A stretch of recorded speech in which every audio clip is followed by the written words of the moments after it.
Sir 243 के ऊपर ही पहले जनरल साहब आप ही वजाहत कर दें, chief of defence forces, army chief भी वही होंगे, चीफ ऑफ डिफेंस फोर्सेज भी वही होंगे, और एक और बड़ी सिग्निफिकेंट चेंज ये है कि प्राइम मिनिस्टर जो है on the recommendation of the chief of army staff, army के अंदर से एक ऑफिसर को नेशनल स्ट्रेटेजिक कमांड का सरबराह भी मुकर्रर करेंगे। तो दो बहुत बड़ी मैसिव चेंजेस आपने 27वीं तरमीम के अंदर इंट्रोड्यूस करवाई हैं। पहले तो चीफ ऑफ डिफेंस फोर्सेस का ही बता दें कि ये किस तरीके से ये ऑफिस ऑपरेट करेगा। देखिए, दुनिया की जितनी भी बड़ी अफवाज हैं या जो टॉप रैंकिंग अफवाज हैं, जिसमें अमेरिका है, बरतानिया है, फ्रांस है, चाइना है, इवन इंडिया ने आज से 5 साल पहले 2020 में CDS का ओहदा मुतारफ़ कराया था, और पहले उनके CDF थे बपिन रावत साहब थे, फिर वो एक एयर क्रैश में जान बहक हो गए, और अब अनिल चौहान साहब हैं। अब हमने ये वारगाह में देखा कि जो पहले ट्रेडिशनल 3 फोर्सेस थी, एयरफोर्स, नेवी और आर्मी, उनके अलावा बाकी कमांड ये फोर्सेस क्रिएट हो गई। जैसे अब रॉकेट फोर्स का नाम ले रहे हैं, जैसे साइबर कमांड ने उस वारगाह में एक बड़ा इंपॉर्टेंट रोल प्ले किया। इंडिया ने भी साइबर कमांड बनाई हुई है, उन्होंने लॉजिस्टिक कमांड भी बनाई हुई है, और अब वो थिएटर कमांड की बात कर रहे हैं। सर तो हमें ये डिफेंस फोर्सेज हैं जी, जो तो, नेवी जी और एयरफोर्स, ये जो रेगुलर हमारी दोनों फोर्सेज हैं, ये भी अब चीफ ऑफ डिफेंस फोर्सेज के मातहत होंगी।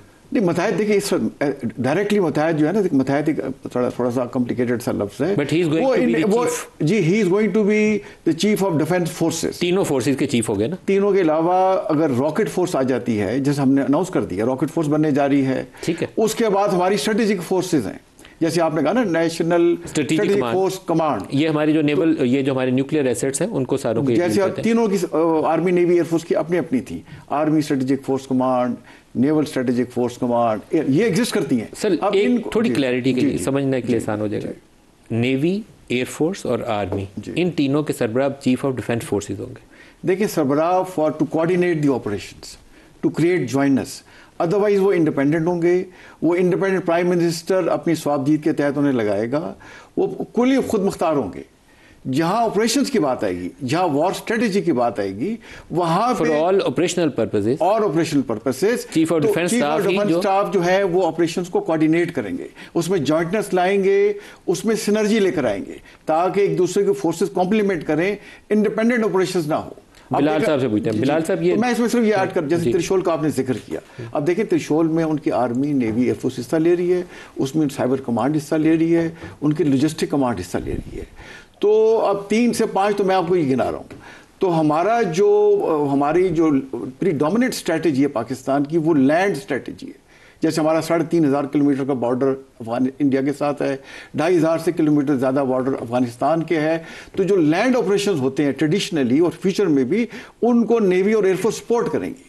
ये नहीं होगा कि एयरफोर्स एक ऑपरेशन कर रही है तो लैंड उनको कर रही है। तो लैंड प्रीडोमिनेंट स्ट्रेटेजी है, हमारी ज्योग्राफिकल हालात ऐसे हैं, हमारी कॉन्फ़िगरेशन ऐसी है, तो इसमें हमेशा से ऐसा रहा है कि land operation. Joint chiefs of staff committee का जो ऑफिस था, वो भी इसी काम के लिए, वो कमेटी थी, वो एक कमेटी थी। वो कमेटी अबॉलिश की जा रही है, वो कमेटी खत्म हो जाएगी, उसकी जगह क्या लेगी? चीफ ऑफ डिफेंस फोर्सेस, ये एक हेडक्वार्टर बनेगा। CDF तो बॉस हो गए, उसके नीचे कमेटी बनाएंगे, उसके नीचे हेडक्वार्टर होगा, उसका हेडक्वार्टर होगा, उसमें प्रिंसिपल स्टाफ ऑफिसर्स होंगे, जो तीनों सर्विसेज के मैटर्स को कोऑर्डिनेट करेंगे।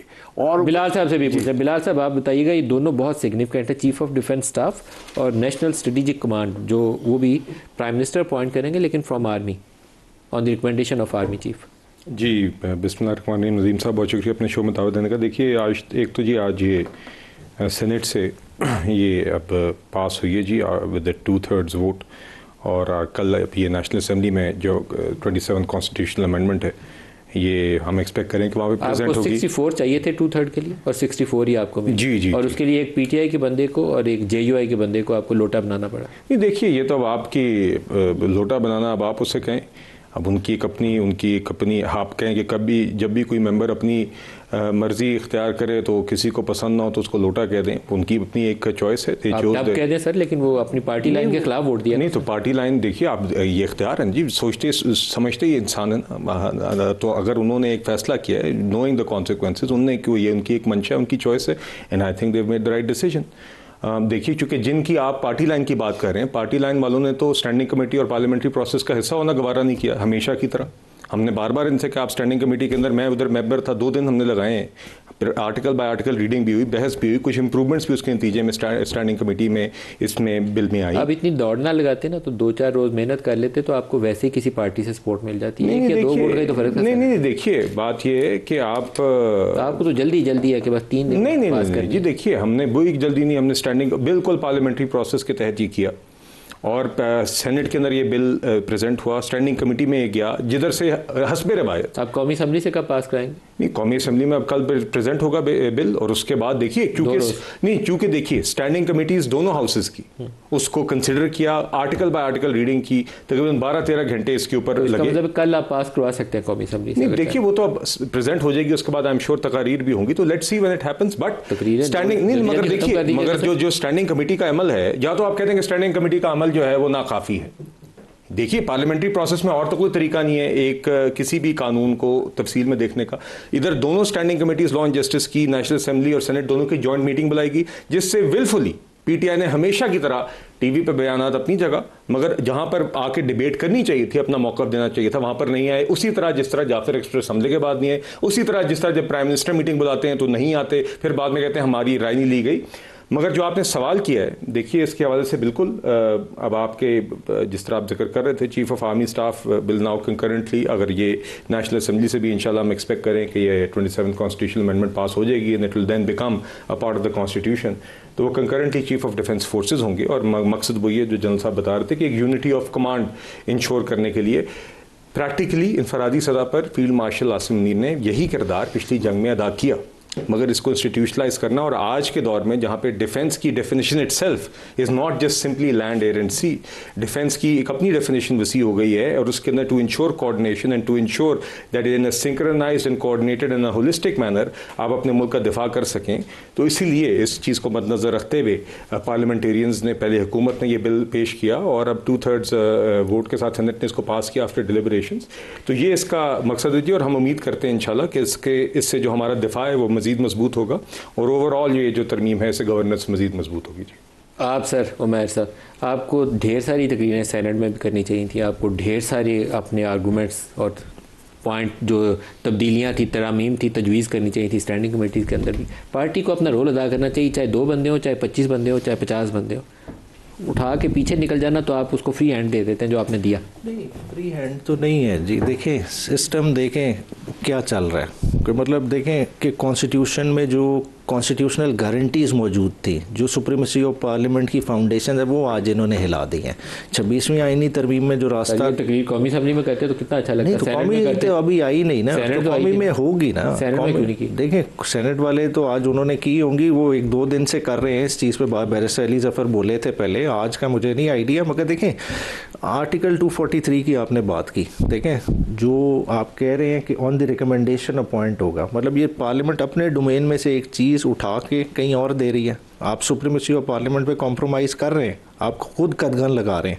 मतलब इस चीज़ का इन्हें सोचना चाहिए। फिर जो सारी चीज़ें पार्लियामेंट के हिस्से से कोई चीज़ नहीं जा रही, लेकिन जो पार्लियामेंट के हिस्से से आप ऑपरेट कर रहे हैं ना, और बात कर रहा हूं, उसका तरीकाकार चीफ ऑफ डिफेंस फोर्सेस के ऑफिस से बदल गया। 243 के 6 की बात करूं तो prime minister shall on the recommendation of chief of army staff appoint the commander of national strategic command. ये स्ट्रक्चर अब थोड़ा डिफरेंटली डिफाइन किया गया, पहले से फर्क हो गया इसमें, डिफरेंट हो गया ना। तो फिर देखें फर्क आ गया, जहां पार्लियामेंट पहले खुद सारी चीजें प्राइम मिनिस्टर करता था, उसकी डोमेन से एक चीज़ तो निकल गई, तो फर्दर बैलेंस ऑफ पावर किधर टिल्ट करेगा, ये सारी डिबेटेबल। फिर ये जो बातें कर रहे हैं ना कि ये होगा, ये स्ट्रेटेजिक कोऑर्डिनेशन के लिए क्या आर्मी एक्ट में कोई तरामीम हुई है, कई प्रपोजल डिस्कस हुए, सारे हम हवा में बातें कर रहे हैं। आर्मी एक्ट में हो सकता है सब्सिक्वेंटली इस तरमीम के बाद तब्दीलियां आएंगी, वो है ना कि अब आपने कॉन्स्टिट्यूशन के अंदर तरमीम डाली है तो इसको आप लॉ के अंदर रिफ्लेक्ट करेंगे, आर्मी एक्ट अमेंड होगा। ठीक, फिर जिस तरीके से कराएगी। अब देखें जो छांगा मांगा की पॉलिटिक्स करने के आदी हों, जो सिंध हाउस की पॉलिटिक्स करने के आदी हों, उन्हें कोई फ़र्क नहीं पड़ता कि वोट किसी मैनर में आए। देखिए यही कार्रवाई हुई 26वीं आईनी तरमीम के बाद।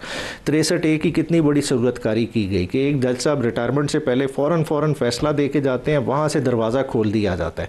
फिर जो 26वीं आईनी तरमीम में कॉन्स्टिट्यूशनल बेंच का दरवाज़ा खुलता है, वो जो लैंडमार्क जजमेंट देता है, वो रिजर्व सीटें बांटी जाती हैं, 27वीं आईनी तरमीम के लिए रास्ता खोला जाता है। सारी नंबर मैनेजमेंट की जा रही है किस बेसिस पे? देखिए एक असेंबली जिसका मैंडेट ही डाउटफुल है, आज के दिन तक जो अपने पैरों पे नहीं खड़ी, वो इस आइन के खदोखाल इतने बुरे तरीके से बिगाड़ रही है कि आने वाले, मैं कहता हूँ अगले 10-12 साल में भी वो ठीक नहीं हो सकता। लेकिन हमारी जो हिस्ट्री है जुडिशरी की भी, वो उनको अपने अंदर कुछ देखना चाहिए। जो कुछ जुडिशरी के साथ अभी हो रहा है नहीं होना चाहिए था, जुडिशरी मजबूत रहनी चाहिए थी। लेकिन मैं इफ्तिखार चौधरी को देखूं, साकिब निसार को देखूं, बंदयाल को देखूं, मुझे किसी एक जज का भी वो ऐसा कारनामा नज़र नहीं आता जिसने पाकिस्तान में जमहूरी निज़ाम की बेहतरी के लिए, शफाफियत के लिए काम किया हो। इफ्तिखार चौधरी के ज़रिए पीपल्स पार्टी को फिक्स किया गया, साकिब निसार और बंदयाल के ज़रिए नून लीग को फिक्स किया गया। बंदयाल साहब ने ट्रेस से टेकअप गलत फैसला पंजाब में जाके किया हुआ था, और फैज साहब ने उस वक्त वो फैसला किया जब वो रिटायरमेंट के बिल्कुल करीब थे। उन्होंने 26वीं की राह मार करने के लिए फैसला सही किया, बट वेरी बैड टाइमिंग। बिल्कुल, मगर ये देखें ये टोटल 10% फैसले होंगे जो सुप्रीम कोर्ट के गलत होंगे, 90% तो ठीक होंगे। आज आपने क्या किया है कि उसकी प्रेसिडेंट्स को हवा में फेंक दिया। आप कह रहे हैं कि 12-12 जजेस के, 13-13 जजेस के फैसले अब इस कोर्ट पे बाइंडिंग नहीं है। जो अदालत, उसके 2 जजेस बैठ के, सुप्रीम कोर्ट का फैसला ही नहीं, अदालत पे बाइंडिंग ही नहीं, वो बाइंडिंग नहीं, वो जो है ना तमीज़ुद्दीन का फैसला, वो जो है ना हिना जिलानी वाला फैसला, वो तमाम फैसले रद्दी की टोकरी में फेंक देंगे, वो जो मर्जी करें। और फिर उनकी अपॉइंटमेंट किस तरह से हो रही है, मतलब सबसे बड़ा देखें ना लकूना क्या है। आर्टिकल 175A, पहली दफ़ा का चीफ जस्टिस कौन अपॉइंट कर रहा है? वज़ीर आज़म, जो खुद इलेक्शन हार के आया हुआ है, जिसका मैंडेट ही क्लियर नहीं है। ये किस तरह से हो सकता है कि वो अपनी चॉइस पे जो है ना अपॉइंट कर दे, और फिर उसके बाद जो अगले 5-7 जजेस अपॉइंट होने हैं, जिस चीफ जस्टिस को वो लाया है उस कोर्ट में, वो और प्राइम मिनिस्टर मिल के बाकी लगाएंगे।